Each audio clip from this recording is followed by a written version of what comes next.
Hello friends, स्वागत है सभी का पूजा डागर जी के question for all exam channel पर। जल्दी से जुड़ जाइए, चैनल से अभी तक नहीं जुड़े हैं तो यहाँ पर हम करेंगे static GK for all competitive exams. किसी न किसी एग्जाम में ये रिपीटेड क्वेश्चंस हैं फ्रेंड्स। 40 क्वेश्चन आंसर करेंगे आज की क्लास में हम। प्लीज़ वीडियो में अंत तक जुड़े रहें। और इससे पहले वाली वीडियोस आप देखना चाहते हैं तो डिस्क्रिप्शन बॉक्स में प्लेलिस्ट का लिंक मिल जाएगा। हर एक प्लेलिस्ट का लिंक बनाया गया है ताकि आपको इजीली सारा मैटर मिल जाए और आपको ज़्यादा वीडियोस में से वीडियो ना निकालनी पड़े। तो ऐसे ही हमने 7, 8, 10 वीडियो करके टॉपिक्स वाइज हमने प्लेलिस्ट बना रखी है। तो आप देख लीजिएगा, जो आपको अच्छी लगे, जो आपको पढ़ना हो टॉपिक, वो देख लीजिएगा। तो क्वेश्चन नंबर 1 से स्टार्ट करते हैं। प्लीज़ वीडियो में बने रहें। क्वेश्चन नंबर 1 क्या है? विश्व का दूसरा सबसे बड़ा द्वीप समूह कौन सा है? तो विश्व का दूसरा सबसे बड़ा द्वीप समूह कौन सा है? Borneo, New Guinea, Madagascar, Greenland. विश्व का सबसे बड़ा द्वीप समूह कौन सा है? दूसरा सबसे बड़ा द्वीप समूह कौन सा है? तो यहाँ पर हमें आंसर बताना है कौन सा है दूसरा सबसे बड़ा द्वीप समूह। तो इसका आंसर रहेगा न्यू गिनी। विश्व का दूसरा सबसे बड़ा द्वीप समूह है न्यू गिनी। ये है दूसरा सबसे बड़ा द्वीप समूह। न्यू गिनी दूसरा सबसे बड़ा द्वीप समूह। अभी यहाँ से क्वेश्चन आता है कि पहला सबसे बड़ा द्वीप समूह कौन सा है? तो ग्रीनलैंड है पहला सबसे बड़ा द्वीप समूह। सबसे बड़ा द्वीप समूह कौन सा है? ग्रीनलैंड है पहला सबसे बड़ा द्वीप समूह। दूसरे नंबर पर आता है न्यू गिनी। क्वेश्चन नंबर 2, परमाणु ऊर्जा के उत्पादन में प्रयोग किया जाने वाला आइसोटॉप निम्नलिखित में से कौन सा है? तो परमाणु ऊर्जा के उत्पादन में, किसके उत्पादन में? परमाणु ऊर्जा के उत्पादन में प्रयोग किया जाने वाला आइसोटॉप कौन सा है? परमाणु ऊर्जा के उत्पादन में प्रयोग किए जाने वाला आइसोटॉप कौन सा है? U-235, U-234, U-238, U-236। तो यहाँ पर क्या आंसर रहेगा? यहाँ पर आंसर रहेगा U-235। परमाणु ऊर्जा को उत्पन्न करने के लिए आइसोटॉप है U-235। यहाँ पर याद रखना है U-235 आंसर रहेगा। क्वेश्चन नंबर 3 पर चलते हैं। क्वेश्चन नंबर 3 क्या है? विषुव रेखा पर गुरुत्व के कारण त्वरण क्या है? तो यहाँ पर देखते हैं, विषुवत रेखा पर गुरुत्व के कारण त्वरण ध्रुवों पर त्वरण की अपेक्षा कम है, ध्रुवों पर त्वरण की अपेक्षा अधिक है, ये ध्रुवों पर त्वरण की बराबर है, या पृथ्वी के अभिकेंद्रीय त्वरण पर निर्भर करता है। तो यहाँ पर क्या रहेगा? जो विषुवत पर गुरुत्व है, गुरुत्व के कारण त्वरण कैसा है? ये त्वरण है ना, ये पृथ्वी के विषुवत रेखा पर यह गुरुत्व के कारण कैसा है?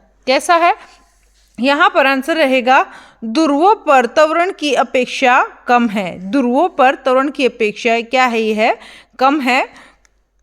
ध्रुवों पर त्वरण की अपेक्षा कम है। यहाँ पर आएगा ध्रुवों पर त्वरण की अपेक्षा यह कम है।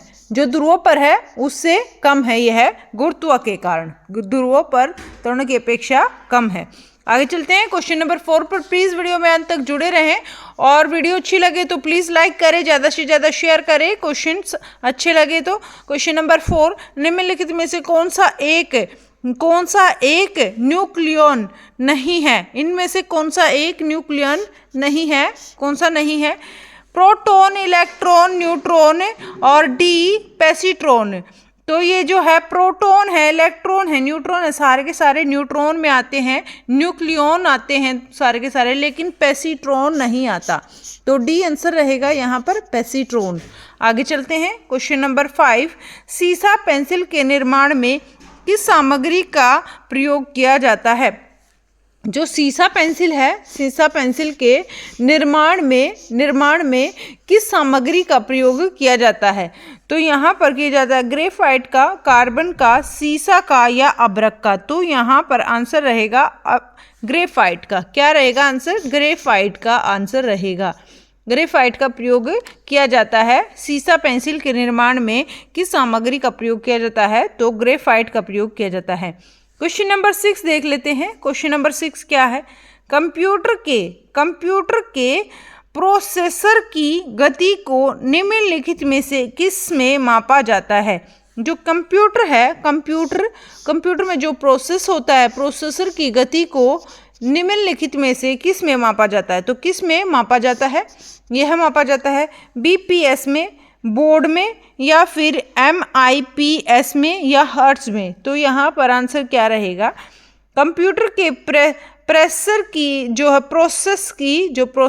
प्रोसेसर होता है उसको नापने के लिए हम हर्ट्ज का प्रयोग करते हैं। कंप्यूटर के प्रोसेसर को मापने के लिए हर्ट्ज का प्रयोग करते हैं।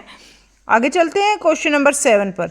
सी भाषा है। सी भाषा क्या है? सी भाषा यह है निम्न स्तरीय भाषा है, मशीन के स्तर की भाषा है, उच्च स्तरीय भाषा है, संयोजन स्तर की भाषा है। तो सी क्या है? सी एक भाषा है, उच्च स्तरीय भाषा। क्या है? सी एक उच्च स्तरीय भाषा है। मशीन के स्तर की भाषा नहीं है, निम्न स्तर की भाषा नहीं है, उच्च स्तरीय भाषा है सी लैंग्वेज। आगे चलते हैं। निम्नलिखित में से किस फसल को प्लांटेशन क्रॉप कहा जाता है? तो किस फसल को प्लांटेशन क्रॉप कहा जाता है? नारियल को, गन्ना को, कपास को, चावल को। तो यहाँ पर क्या आंसर रहेगा? क्वेश्चन नंबर 8 का आंसर रहेगा गन्ना। क्या रहेगा आंसर? गन्ना रहेगा। निम्नलिखित में से किस फसल को प्लांटेशन क्रॉप कहा जाता है? तो गन्ने को प्लांटेशन क्रॉप कहा जाता है। प्लांट किया जाता है, इसी पौधे को काट कर और उसको ही प्लांट किया जाता है, उसको ही बोया जाता है। तो गन्ने का जो पौधा होता है उसको प्लांट किया जाता है। आगे चलते हैं क्वेश्चन नंबर 9 पर। प्लीज़ वीडियो में अंत तक जुड़े रहें। केवल 40 क्वेश्चन आज हमारी क्लास में रहेंगे और पूरी वीडियो देखें, प्लीज़ अंत तक देखें वीडियो को। क्वेश्चन नंबर 9, दिल्ली और निम्नलिखित में से किस स्टेशन के बीच का रेल मार्ग सबसे छोटा है? तो जो दिल्ली है और कौन सा स्टेशन है जिसके बीच का रेल मार्ग जो है सबसे छोटा है? तो दिल्ली और तिरुवनंतपुरम के बीच का, या फिर दिल्ली और चेन्नई, या फिर नई दिल्ली और बेंगलुरु, या फिर नई दिल्ली और गुवाहाटी। तो यहाँ पर किसके बीच सबसे छोटा रेल मार्ग है? तो क्वेश्चन नंबर 9 का आंसर रहेगा नई दिल्ली और चेन्नई के बीच। किसके बीच? नई दिल्ली और चेन्नई के बीच आंसर रहेगा। नई दिल्ली और चेन्नई के बीच सबसे छोटा रेल मार्ग है, नई दिल्ली और चेन्नई के बीच। तिरुवनंतपुरम भी बहुत दूर हो जाता है, बेंगलुरु भी बहुत दूर हो जाता है, गुवाहाटी भी, लेकिन चेन्नई है इनमें से सबसे छोटा रेल मार्ग है नई दिल्ली से चेन्नई के बीच। Question number 9। क्वेश्चन नंबर 10, निम्नलिखित में से किस शहर को सिटी ऑफ गोल्ड गेट कहा जाता है? सिटी ऑफ गोल्ड गेट किसे कहा जाता है? सैन फ्रांसिस्को, रोम, या फिर ब्रुसेल्स, या फिर अमृतसर। तो क्या रहेगा answer? City of golden gate किसे कहा जाता है? क्वेश्चन नंबर 10 का आंसर रहेगा सैन फ्रांसिस्को। किसे कहा जाता है? सिटी ऑफ गोल्डन गेट कहा जाता है सैन फ्रांसिस्को को सिटी ऑफ गोल्डन गेट कहा जाता है। मोस्ट इंपॉर्टेंट क्वेश्चन है फ्रेंड्स, ये आपको याद रखना है। मोस्ट इंपॉर्टेंट क्वेश्चन है, सिटी ऑफ गोल्ड गेट किसे कहते हैं? San Francisco. क्वेश्चन नंबर 11 क्या है? यदि व्यक्ति को गलत प्रकार का रक्त दे दिया जाए, अगर कोई व्यक्ति को ब्लड जो है, रक्त है, वो गलत प्रकार का दे दिया जाए, रोंग दे दिया जाए, तो निम्नलिखित में से क्या परिणाम होगा? तो कैसा परिणाम रहेगा उसका? सभी धमनियां संकुचित हो जाती हैं, या सभी धमनियों का विस्तारण हो जाता है, या आरबीसी का संश्लेषण हो जाता है, या फिर तिल्ली और लैम्फ नोड्स में विकृति आ जाती है। तो क्या रहेगा यहाँ पर आंसर? क्वेश्चन नंबर 11 का, यदि किसी व्यक्ति को गलत प्रकार का रक्त दे दिया जाए, अगर गलत प्रकार का रक्त दे दिया जाए तो निम्नलिखित से क्या परिणाम होता है? इनमें से क्या परिणाम होता है? क्वेश्चन नंबर 11 का आंसर, सभी धमनियां संकुचित हो जाएंगी, नहीं होंगी। सभी धमनियों का विस्तारण हो जाएगा, नहीं होगा। आरबीसी का संश्लेषण हो जाएगा, बिल्कुल आरबीसी का संश्लेषण हो जाएगा, ये रहेगा आंसर। सारी आरबीसी जो है हमारी, ये रेड ब्लड सेल्स सारी इसका संश्लेषण हो जाएगा। संश्लेषण मतलब इकट्ठी हो जाएंगी सारी। तिल्ली और लैम्फ नोड्स में विकृति आ जाएगी, ये नहीं रहेगा, ये रहेगा। आगे चलते हैं क्वेश्चन नंबर 12। क्वेश्चन नंबर 12 क्या है? NIS का पूर्ण रूप क्या है? NIS की फुल फॉर्म क्या है? NIS का पूर्ण रूप क्या है? नेशनल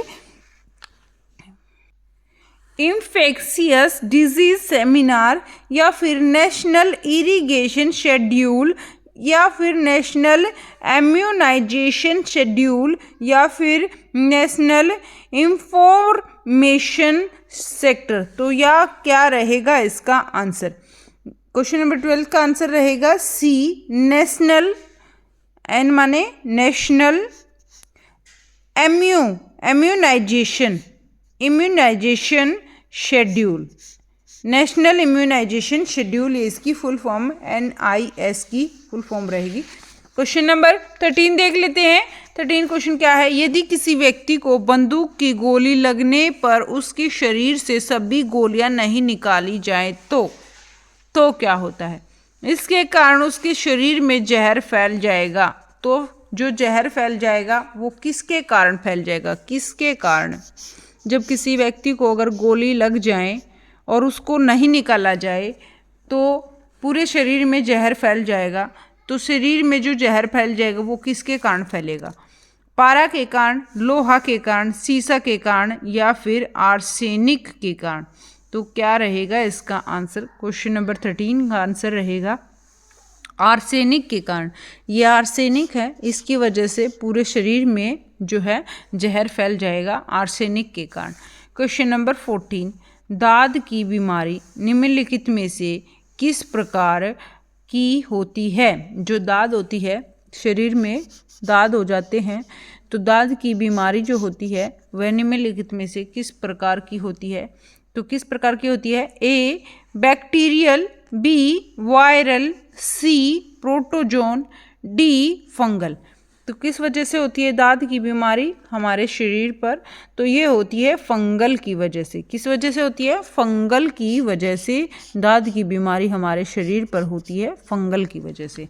आज आगे चलते हैं क्वेश्चन नंबर 15 पर। प्लीज़ वीडियो में अंत तक जुड़े रहें, जल्दी जल्दी से कर लेते हैं क्वेश्चन। क्वेश्चन नंबर 15, पीयूष ग्रंथि शरीर में किस स्थान पर स्थित होती है? जो ये पीयूष ग्रंथि है ये शरीर में कौन से स्थान पर होती है? पीयूष ग्रंथि शरीर में किस स्थान पर होती है? मोस्ट इंपॉर्टेंट क्वेश्चन है फ्रेंड्स, ये अच्छे से करना है। तो पीयूष ग्रंथि हमारे शरीर में किस स्थान पर होती है? हृदय के आधार पर, या फिर बी मस्तिष्क के आधार पर, या फिर सी गर्दन में, या फिर डी उधर में। तो क्या रहेगा इसका आंसर? पीयूष ग्रंथि शरीर में किस स्थान पर होती है? तो जो पीयूष ग्रंथि शरीर में किस स्थान पर होती है? तो यहाँ पर जो आंसर रहेगा मस्तिष्क के आधार पर। कहाँ पर होती है पीयूष ग्रंथि? ये होती है मस्तिष्क जो हमारा होता है, मस्तिष्क माइंड होता है, मस्तिष्क के आधार पर होती है पीयूष ग्रंथि। बी आंसर रहेगा। क्वेश्चन नंबर 16, सीमेंट की खोज किसने की? सीमेंट है तो इसकी खोज किसने की? सीमेंट जो होती है उसकी खोज किसने की? सीमेंट की खोज किसने की?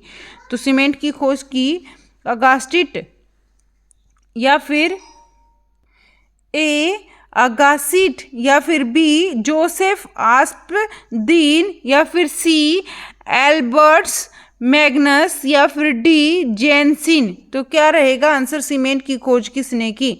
तो 16 का आंसर रहेगा जो सीमेंट है इसकी खोज की जोसेफ आसफदीन ने। किसने? जोसेफ आसफदीन ने सीमेंट की खोज की। जोसेफ आसफदीन ने सीमेंट की खोज की। क्वेश्चन नंबर 17, सूर्य के चारों ओर पृथ्वी के कक्ष का आधार कैसा है? तो सूर्य के जो चारों ओर है पृथ्वी के कक्ष का आकार कैसा है? आकार कैसा है? तो यहाँ पर है ए हाइपरबोलिक, बी दीर्घवृत्ताकार, सी वृत्ताकार, या फिर डी पैराबोलिक। तो क्या रहेगा आंसर? सूर्य के जो चारों ओर हैं पृथ्वी के कक्ष का आकार कैसा होता है? पृथ्वी के कक्ष का आकार, जैसे ये सूर्य है और यहाँ पर पृथ्वी है, ये इसका सूर्य का चक्कर लगाती है इस तरह से। तो ये जो है पृथ्वी का ये जो कक्ष होता है, इस कक्ष का आकार कैसा होता है? क्वेश्चन नंबर 17 का आंसर क्या रहेगा? दीर्घ वर्ताकार। बी आंसर रहेगा दीर्घ वर्ताकार होगा। दीर्घ वर्ताकार, बड़ा सा वृत्त बनाएगा दीर्घ वर्ताकार। क्वेश्चन नंबर 18 पर चलते हैं फ्रेंड्स, प्लीज वीडियो में अंत तक जुड़े रहें। क्वेश्चन नंबर 18, सर्वश्रेष्ठ कोटि का कुकिंग कॉल कहाँ से प्राप्त किया जाता है? सर्वश्रेष्ठ कोटि का कुकिंग कॉल कहाँ से प्राप्त किया जाता है? ए नवेली से, बी सिंगरौली से, सी रानीगंज से, डी जारिया से। तो यहाँ पर क्या आंसर रहेगा? क्वेश्चन नंबर 18 कर लेते हैं फटाफट से, प्लीज वीडियो में अंत तक जुड़े रहें। बहुत ही ज्यादा इंपॉर्टेंट क्वेश्चंस है फ्रेंड्स, सारे किसी न किसी एग्जाम में आए हुए हैं। क्वेश्चन नंबर 18, सर्वश्रेष्ठ कोटि का कुकिंग कॉल कहाँ से प्राप्त किया जाता है? कुकिंग कॉल समझते हो? यानी कोयला जो होता है वो कुकिंग के लिए जो कोल यूज होता है, तो वो कहाँ से प्राप्त किया जाता है? ए नवेली से, बी सिंगरौली से, या सी रानीगंज से, या फिर जरिया से। तो यहाँ पर आंसर क्या रहेगा हमारा? जल्दी से आप बताइए क्या आंसर रहेगा यहाँ पर? इसका आंसर रहेगा हमारा डी। कहाँ से? झरिया से सबसे ज्यादा कुकिंग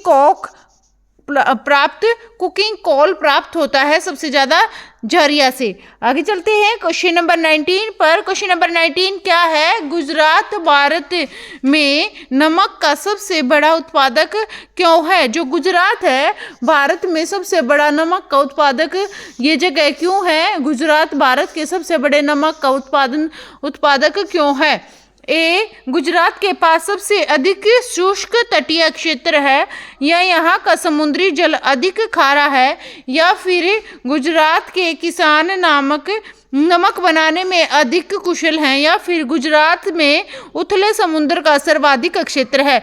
तो क्या रहेगा आंसर क्वेश्चन नंबर 19 का? तो क्वेश्चन नंबर 19 का क्या आंसर रहेगा? जल्दी से आप बताइए क्या रहेगा आंसर इसका, जल्दी से गैस कीजिए। गुजरात के पास सबसे अधिक शुष्क तटीय क्षेत्र है, इसीलिए गुजरात में सबसे ज्यादा नमक का उत्पादन होता है, या फिर यहाँ का समुद्री जल अधिक खारा है, या फिर गुजरात के किसान नमक बनाने में अधिक कुशल हैं, या फिर गुजरात में उथले समुद्र का सर्वाधिक क्षेत्र है। तो गुजरात में उथले समुद्र का सर्वाधिक क्षेत्र है, इसीलिए जो है गुजरात में सबसे ज्यादा नमक उत्पादित होता है, सबसे बड़ा नमक का उत्पादक है गुजरात। क्वेश्चन नंबर 20, निम्नलिखित में से किस देश में विश्व का सबसे ऊंचा झरना स्थित है? तो सबसे ऊंचा झरना, विश्व का सबसे ऊंचा झरना कहाँ पर स्थित है? विश्व का सबसे ऊंचा झरना कहाँ पर स्थित है? ए कनाडा में, बी भारत में, सी वेनेजुएला में, डी लाओस में। तो क्या रहेगा इसका आंसर फ्रेंड्स? इसका आंसर रहेगा सबसे ऊंचा झरना कहाँ पर स्थित है? सबसे ऊंचा झरना है वेनेजुएला में, एंजल जलप्रपात जिसको बोलते हैं, एंजल। वेनेजुएला में सबसे ऊंचा झरना है। आगे चलते हैं क्वेश्चन नंबर 21 पर। क्वेश्चन नंबर 21 क्या है? ट्रेप्स और ट्रेम्स पद संबंधित हैं। ये दो पद हैं, ट्रेप्स और ट्रेम्स पद संबंधित है। किससे संबंधित है? ट्रेप्स और ट्रेम्स पद किससे संबंधित है? IMF से, IBRD से, या WTO से, या फिर IDA से। तो क्या रहेगा? ट्रेप्स और ट्रेम्स पद संबंधित है। तो यहाँ पर आंसर रहेगा WTIO से ट्रेप्स और ट्रेम्स पद संबंधित हैं। क्वेश्चन नंबर 22, राष्ट्रपति का अध्यादेश कितनी अवधि के लिए लागू होता है? जो राष्ट्रपति का अध्यादेश होता है वो कितनी अवधि के लिए लागू होता है, ये हमें बताना है। तो राष्ट्रपति का अध्यादेश है वह 3 महीने के लिए लागू होता है, 9 महीने के लिए, या 6 महीने के लिए, या निश्चित काल के लिए। तो राष्ट्रपति का जो अध्यादेश जारी किया जाता है राष्ट्रपति द्वारा, तो यह हमेशा 6 महीने के लिए लागू होता है। कितने टाइम के लिए? 6 महीने के लिए राष्ट्रपति का अध्यादेश लागू होता है, 6 महीने के लिए। सी आंसर रहेगा। आगे चलते हैं क्वेश्चन नंबर 23 पर। अगर वीडियो को लाइक नहीं किया है तो फ्रेंड्स लाइक कर दीजिए। स्वागत है जब सभी का पूजा डागर जी की क्लास में, जुड़ जाइए। पूजा डागर जी के क्वेश्चन फॉर ऑल एग्जाम अभी तक आपने चैनल को सब्सक्राइब नहीं किया है तो चैनल को सब्सक्राइब कर लीजिए फ्रेंड्स। एक अपनी सुबह दिन में 3 बजे क्लास रहती है, जो दिन वाली तीन वाली क्लास होती है उसमें हम साइंस जीके करते हैं और वो टॉपिक वाइज कर रहे हैं। 18 टॉपिक हमारा चला हुआ है, 18 का सेकेंड पार्ट। हर एक क्लास में हमारे 20-25 क्वेश्चन की हम प्रैक्टिस करते हैं साइंस के।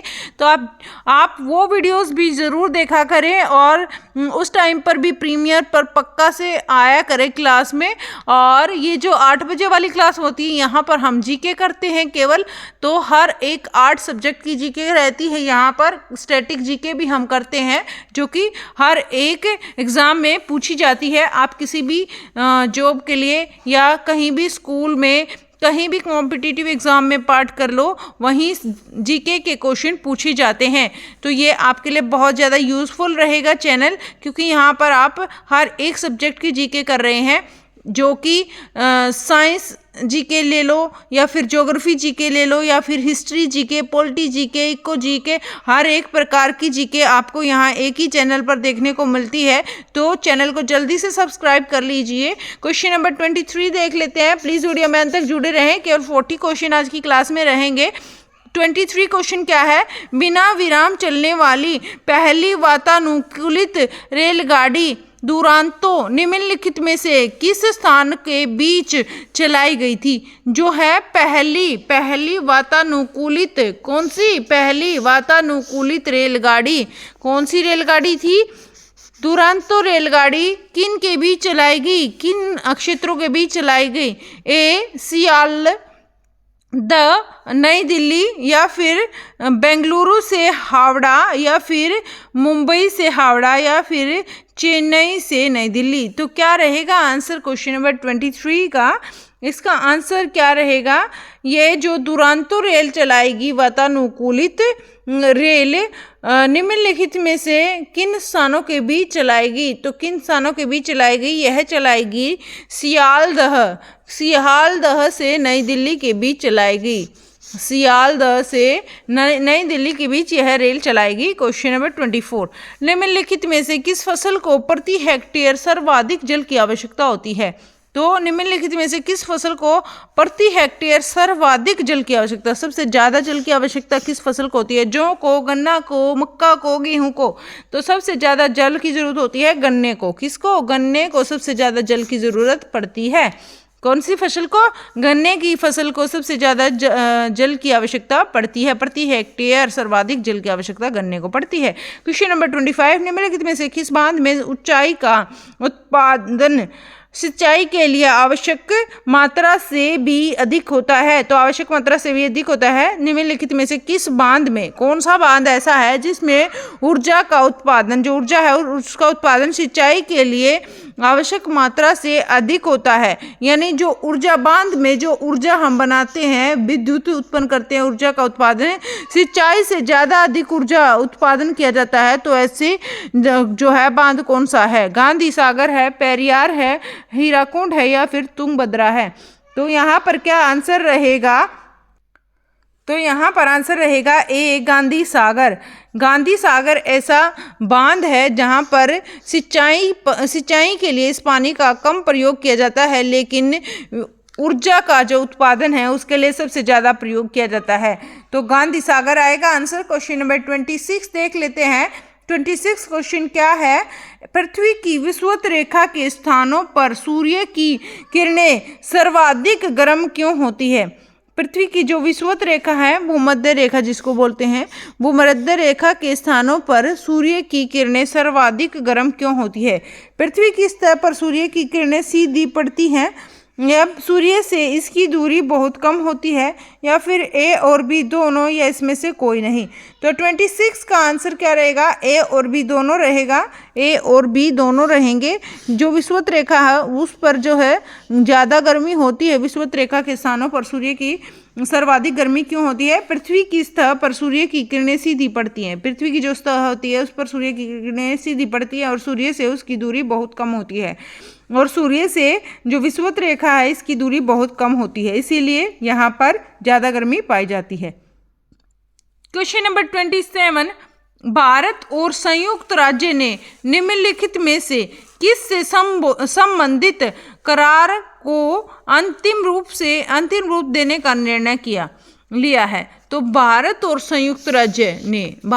जो संयुक्त राज्य है इसने निम्नलिखित में से किस से संबंधित करार को अंतिम रूप से देने का निर्णय लिया है? तो व्यापार और निवेश, पारंपरिक ज्ञान और बौद्धिक संपदा या फिर उपयुक्त सभी।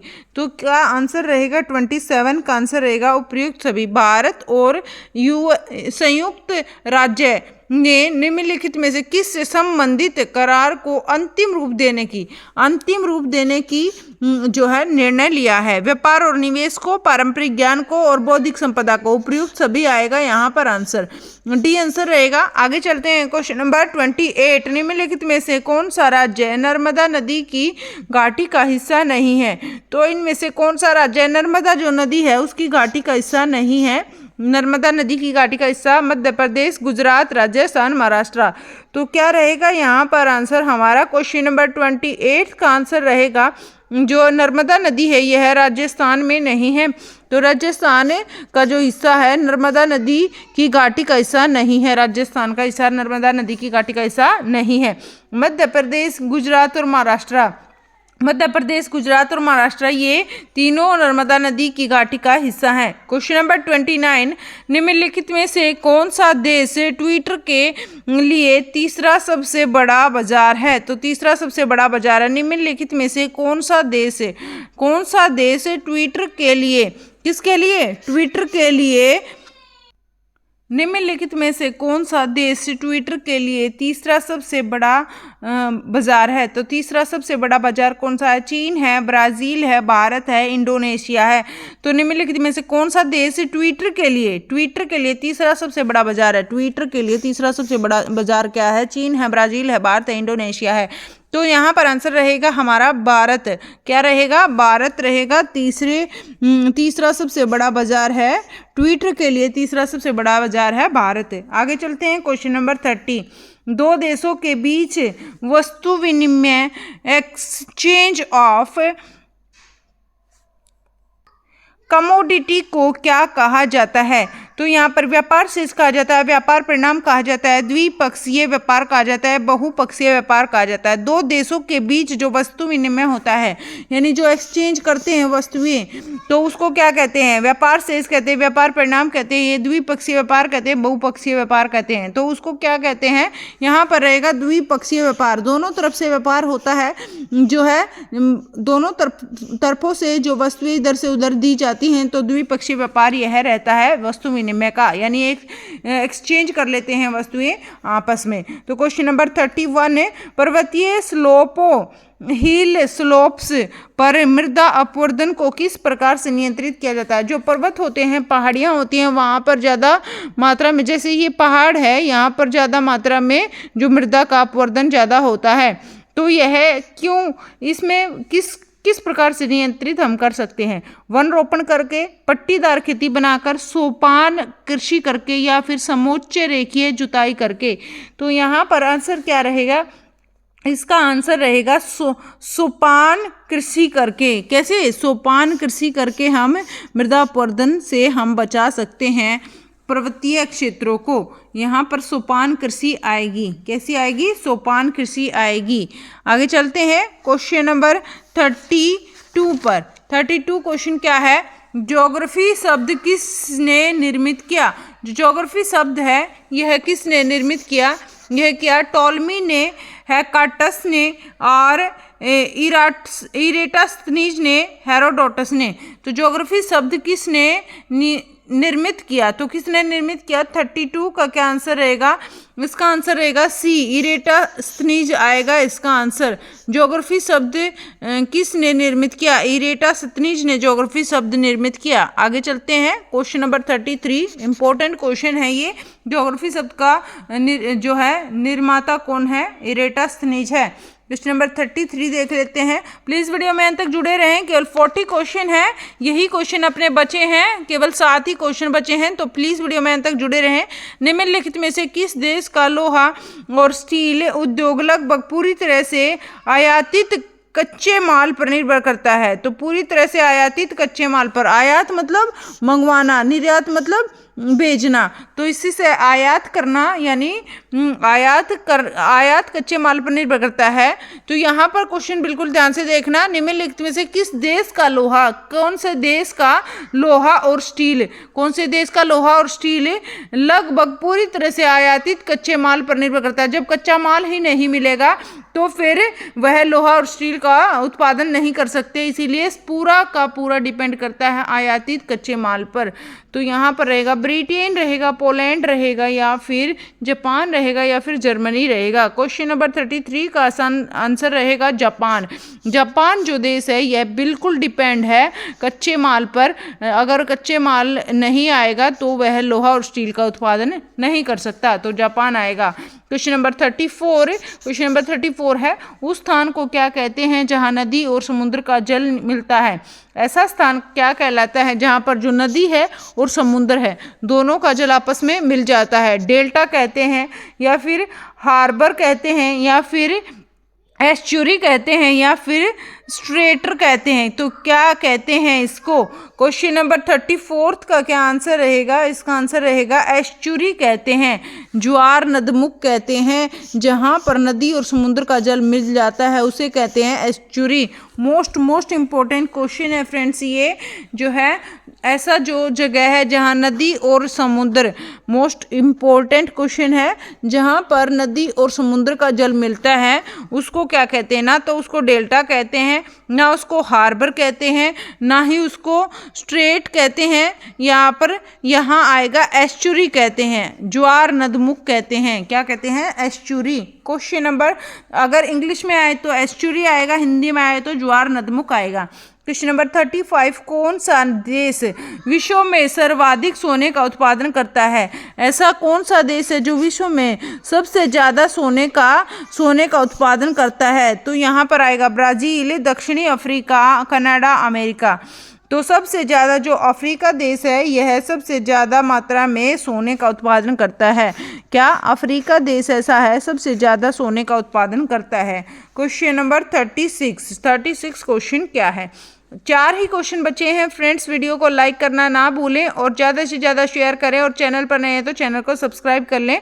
क्वेश्चन नंबर 36 कर लेते हैं, निम्नलिखित में से किस विनिर्माण उद्योग को आधुनिक सभ्यता की सर्वाधिक आवश्यक वस्तुओं का उत्पादन माना जाता है? तो निम्नलिखित में से किस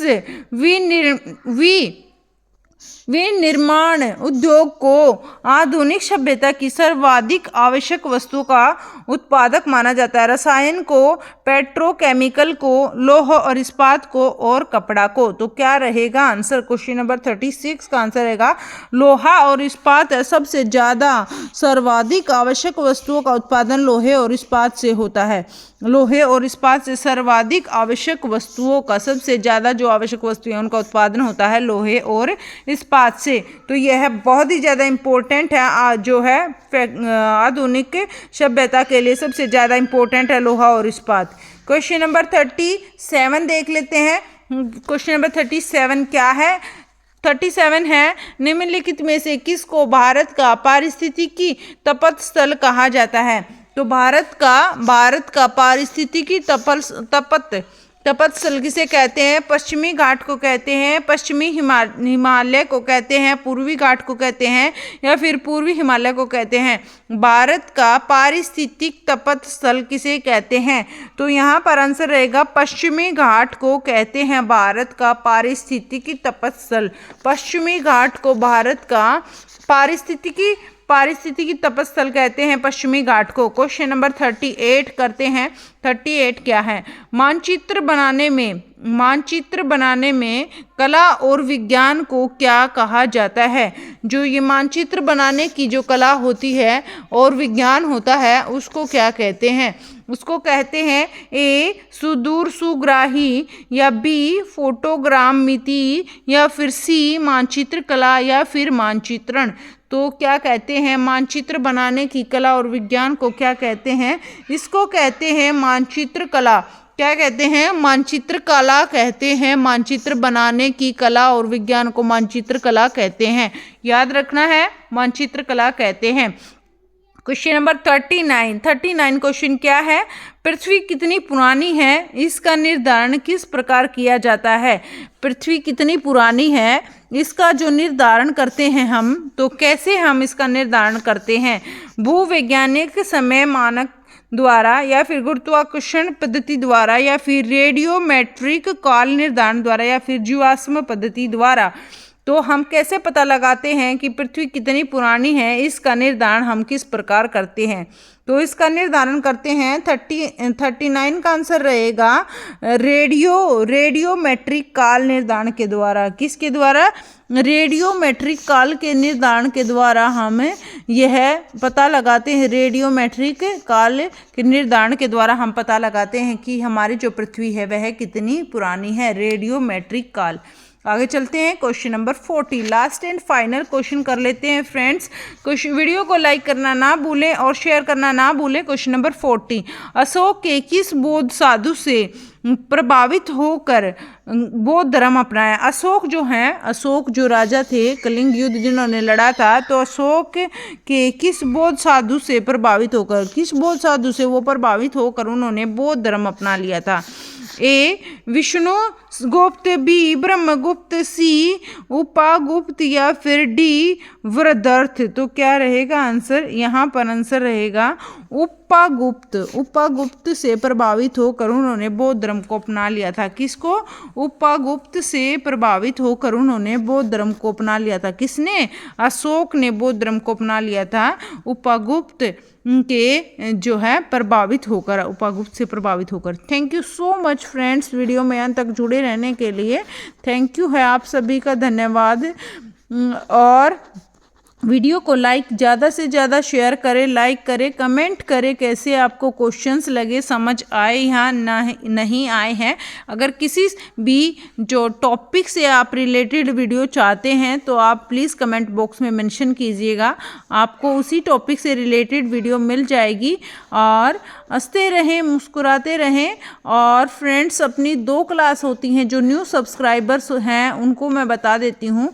3 से 3:30 हमारी साइंस जीके रहती है, और ये इस टाइम पर हमारी जीके की क्लास रहती है। तो आप दोनों क्लास अटेंड किया करें। आधा घंटा आप साइंस को दे देते हो तो मुझे नहीं लगता कोई क्वेश्चन आपका गलत हो जाएगा, क्योंकि वहाँ हम साइंस को टॉपिक वाइज कवर करते हैं। और यहाँ पर हम सारी स्टैटिक जीके और जीके से रिलेटेड जितने भी क्वेश्चंस बनते हैं सारे हम यहाँ पर करते हैं।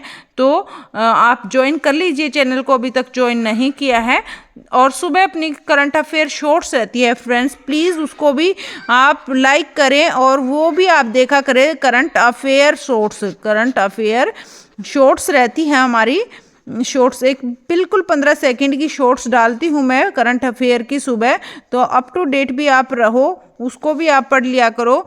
बस 15 सेकंड में आप वो सारा नॉलेज ले सकते हो जो कि आपको सारा दिन भी नहीं मिलता है। तो आप ये भी देख लीजिए करें। Thank you so much, bye bye, take care, keep smile. हंसते रहें, मुस्कुराते रहें। Good night.